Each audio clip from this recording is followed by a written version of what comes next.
Belum sempat kakinya beranjak dari depan ruangan itu, tiba-tiba matanya menangkap sesuatu dari atas langit-langit ruangan. Ya Tuhan, ia menjerit di dalam hati. Dua tubuh manusia tanpa kepala digantung dengan tali. Darahnya menetes seperti air yang keluar dari kain jemuran. Aroma busuk menyeruak tajam ke dalam rongga hidungnya. Beberapa tengkorak kepala manusia terlihat menggantung. Kepala sapi dan babi tergeletak begitu saja di lantai yang berlumuran darah. Di dalam ruangan itu banyak sekali kandang-kandang besi yang sepertinya mereka gunakan untuk mengurung para korban mereka sebelum disembelih. Benar, ada beberapa ekor babi yang terlihat meringkup di dalam kandang-kandang tersebut. Cindy ketakutan, ia segera pergi meninggalkan tempat tersebut. Di depan sana, ia bertemu lagi dengan sebuah persimpangan lorong. Ruangan bawah tanah itu sungguh begitu luas.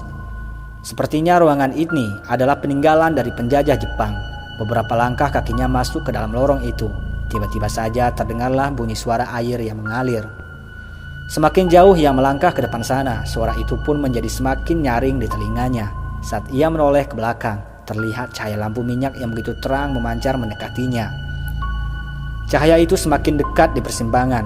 Cindy histeris, ia pun semakin mempercepat langkahnya. Tiba-tiba saja jalan itu mengarah turun ke bawah sana, semakin tajam.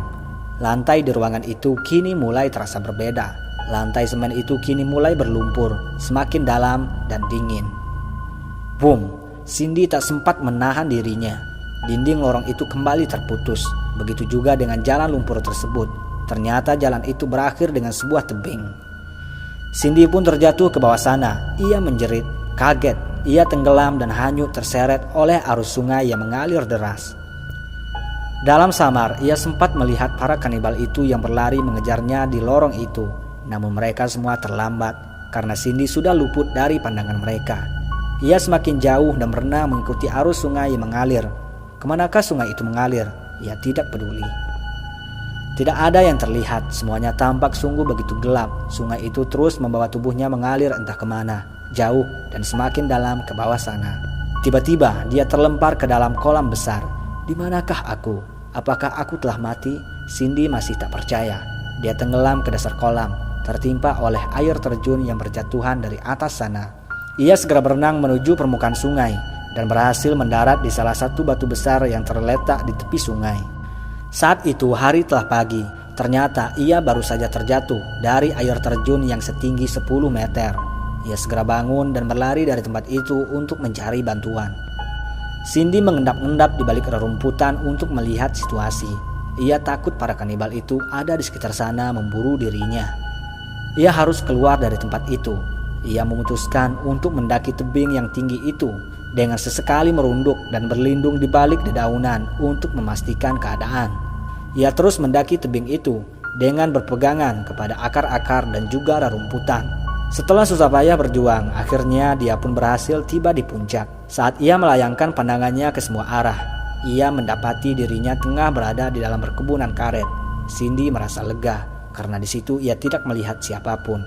Situasi aman. Mulailah ia berjalan sembari memperhatikan sekelilingnya. Hari masih pagi, embun tipis tampak mengepul pelan di sepanjang hamparan kebun karet. Udara terasa begitu dingin membalut kulit. Tubuhnya basah dan menggigil. Hawa dingin semakin membuatnya tersiksa. Luka di kakinya terasa begitu perih. Ia terus berjalan menyusuri tempat itu untuk mencari jalan keluar. Satu dua burung-burung mulai terdengar berkicau di atas pepohonan menyapa hari. Tempat itu terasa mencekam. Tidak ada suara manusia. Yang ada hanyalah suara hutan yang berdengung dalam kenistapaan. Semakin jauh ia berjalan ke depan sana, hari pun menjadi semakin terang. Cahaya matahari makin menguat seiring dengan berjalannya waktu. Kini ia tiba di sebuah parit kecil yang membelah kebun karet tersebut. Ukurannya tidak terlalu besar, namun tak bisa dilewati dengan hanya sekedar melompat saja. Ia harus turun untuk menyeberanginya. Saat ia melompat ke dasar parit, sontak ia langsung menjerit. Ternyata di dalam parit itu penuh dengan perangkap yang dipasang oleh para psikopat tersebut. Salah satu kayu runcing itu menembus kakinya. Cindy merengek menahan sakit. Dengan sisa kekuatannya yang ada, ia berusaha untuk menarik kayu tersebut. Kayu itu pun keluar dari kakinya. Ia menjerit kesakitan. Darah merah mengalir deras melumuri kakinya. Beruntunglah saat itu ia menyumpal mulutnya dengan sebelah tangan, sehingga membuat suaranya itu tidak begitu nyaring. Ia kembali merangkak ke atas sana sambil berpegangan pada akar-akar dan juga rerumputan. Setibanya ia di atas, Cindy langsung merebahkan tubuhnya di tanah. Ia kelelahan, luka di kakinya terasa semakin menyakitkan, nyilu dan perih. Darah merah mengalir deras dari betis dan telapak kakinya. Ia kehabisan banyak darah. Kondisi tubuhnya semakin lemah dan pucat. Ia sedang sakarat. Namun, Cindy tidak mau mati sia-sia di tempat itu. Ia harus bangkit dan keluar dari tempat itu untuk mencari bantuan.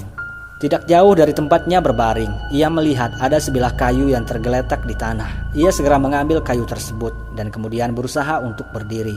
Dia berhasil. Perlahan-lahan kakinya mulai melangkah dari tempat itu menggunakan kayu tersebut sebagai tongkat untuk menopang tubuhnya yang sudah begitu lemah. Saat ia berjuang mati-matian untuk membawa tubuhnya yang malang itu melewati rerumputan di area kebun karet tersebut, tiba-tiba dari kejauhan terdengarlah bunyi suara ayam jantan yang berkokok. Cindy langsung menghentikan langkahnya. Ia pun segera berputar ke arah pukul 10 untuk menghindari suara tersebut, karena bisa saja suara itu berasal dari rumah mereka. Namun semangatnya untuk hidup terus menggebung. Ia tetap memaksanya untuk berjalan dengan begitu cepat. Kepalanya terbelalak menoleh ke sana sini untuk memastikan situasi. Tiba-tiba kakinya tersangkut pada rerumputan. Ia pun jatuh dan tersembab ke tanah. Namun ia segera bangun kembali dan berlari menyusuri jalan itu menyelamatkan dirinya. Semakin jauh kakinya melangkah, semakin dekat pula lah suara itu di telinganya. Suara dengungan mesin dan klakson mobil yang melintas itu menuntun langkahnya. Ia semakin dekat dengan jalan raya. Boom! Tiba-tiba Cindy menjerit histeris. Ia terjatuh dan terperosok ke dalam sebuah lubang yang sedalam 3 meter. Tubuhnya berdentum, membentur dasar lubang tersebut. Ternyata lubang itu adalah perangkap yang dibuat oleh para kanibal tersebut untuk menjerat mangsanya. Sungguh beruntung, sekali lagi Cindy masih bernasib baik. Nyaris saja kayu-kayu runcing yang ada di dalam lubang itu menembus perutnya. Cindy terbujur di dasar lubang tersebut dalam kondisi yang sakarat. Ia terjebak dan tak bisa keluar untuk menyelamatkan diri. Benturan keras itu membuat kepalanya terasa nyut-nyutan. Penglihatannya langsung menjadi gelap dan kabur. Ia hampir pingsan. Namun beruntunglah kondisinya perlahan-lahan mulai membaik kembali. Ia merintih menahan sakit, lalu berusaha bangun mengangkat tubuhnya untuk berdiri. Akan tetapi sia-sia, dia malah kembali terjatuh. Saat ia kembali membuka mata untuk melihat sekelilingnya, dia pun terhenyak, jantungnya berdebar. Ia sungguh begitu terkejut ketika melihat ada tubuh sesosok pria yang terbaring berlumuran darah di sebelahnya. Pria itu separuh telanjang. Sekujur tubuhnya tampak lebam-lebam dan penuh dengan luka sayatan. Pria itu hanya mengenakan celana panjang tanpa ada seutas benang yang menutupi badannya. Kayu runcing itu menikam bagian punggungnya. Dia tergolek lemah di dasar tanah. Wajahnya sungguh begitu pucat. Apakah dia sudah meninggal? Oh tidak, Cindy menjerit histeris. Flashback. Saat itu, Mary baru saja terbangun di dalam sebuah ruangan. Itu adalah kamar pribadi milik seseorang. Ada cermin besar yang berdiri di dinding ruangan. Terlihat juga ada beberapa kepala binatang yang dipajang menjadi hiasan. Kamar siapakah itu? Entahlah. Dia tidak tahu dan tidak ingin mencari tahu. Karena kepalanya masih terasa begitu berat, sekujur tubuhnya juga terasa nyilu dan sakit untuk digerakkan. Ia sudah begitu lama tidak sadarkan diri. Ia telah melupakan banyak hal dan tidak bisa mengingat semuanya dengan baik. Yang terakhir kali diingatnya adalah saat kejadian yang menimpa mereka tadi malam. Ban mobil itu meledak dan kemudian mobil itu pun hilang kendali sehingga terpental jauh keluar dari jalan raya. Semua penglihatannya tampak remang dan gelap. Tidak lama kemudian ia merasakan tiba-tiba saja ada 2 orang yang datang dan lalu menggotong tubuhnya. Semuanya bagaikan mimpi. Ia tak bisa mengingatnya dengan baik. Mary segera bangun dari ranjang. Saat itu ia sungguh begitu kaget. Ternyata semua pakaiannya sudah terlepas. Tak ada seutas benang pun yang menutupi tubuhnya. Ia segera memeriksa lemari dan meja untuk mencari pakaiannya, namun ia tidak menemukannya. Ia pun segera pindah dan keluar dari ruangan tersebut untuk mencari pakaiannya yang telah hilang. Ia tidak bisa menemukannya, sehingga Mary pun memutuskan untuk mengambil selai kain panjang yang tersampir di dinding. Syukurlah kain itu cukup untuk menutupi bagian dada hingga mata kakinya. Ruangan itu sungguh begitu sepi dan sunyi. Ia tidak menemukan satu orang pun di tempat itu. Di manakah mereka berada? Mary terus melangkah menelusuri ruangan tersebut yang diterangi oleh lampu-lampu minyak yang menggantung di sepanjang dinding-dinding ruangan. Ia memasuki ruangan demi ruangan, kamar demi kamar untuk mencari pintu keluar dari tempat itu. Akan tetapi dia tidak juga menemukannya. Ruangan itu seakan-akan penuh dengan misteri dan teka-teki yang begitu membingungkan. Mary terus berjalan pelan ke depan sana. Ia melihat ada sebuah pintu. Segeralah ia mendekati pintu tersebut dan kemudian membukanya. Akan tetapi ternyata lagi-lagi itu adalah pintu sebuah kamar. Lalu di manakah pintu untuk keluar dari tempat ini? Mary belum juga menemukannya. Saat ia sibuk mencari-cari jalan keluar, tiba-tiba terdengarlah bunyi suara percakapan dua orang pria. Suara mereka berasal dari dalam ruangan kamar yang terletak di depan sana. Mary pun segera menghampirinya untuk mencari tahu. Semakin jauh ia melangkah ke depan sana, suara itu pun semakin nyaring pula terdengar oleh telinganya. Aneh sekali, suara itu tiba-tiba berubah menjadi ramai. Sepertinya dugaan Mary salah. Itu bukanlah suara dua orang, akan tetapi itu adalah suara dari beberapa orang. Apa yang mereka lakukan dan apakah yang sedang mereka bicarakan? Mary bertanya-tanya di dalam hati. Setibanya dia di depan ruangan tersebut, ia pun segera mengintip dari balik celah lubang kunci pintu yang sebesar lubang kumbang. Di sana terlihatlah ada 4 orang pria yang sedang berdiri menghadap ke salah satu pria yang duduk di lantai ruangan. Mereka sedang berbincang-bincang dengan pria yang duduk tersebut. Wajah mereka tak kelihatan jelas karena cahaya lampu minyak di ruangan itu tidak begitu terang. Mary terdiam mengintip ke dalam ruangan tersebut. 4 orang itu berbincang-bincang dengan bahasa yang aneh dan tidak bisa dipahaminya. Apakah yang mereka bicarakan? Cindy berusaha untuk mendengarnya lebih jelas lagi, dan ternyata benar, dia tidak mengerti bahasa tersebut. Tiba-tiba saja salah satu pria itu marah. Dia menghantam kepala pria yang duduk itu dengan sebuah benda keras, sehingga membuat pria itu langsung roboh seketika. 3 orang temannya yang lain segera berteriak dan berusaha untuk menenangkannya. Akan tetapi amarah pria itu sungguh menggelegak. Dia berusaha untuk memukulnya kembali, namun 3 orang temannya itu berhasil menghalanginya.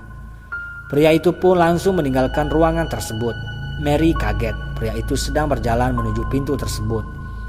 Ia pun segera berlari untuk bersembunyi.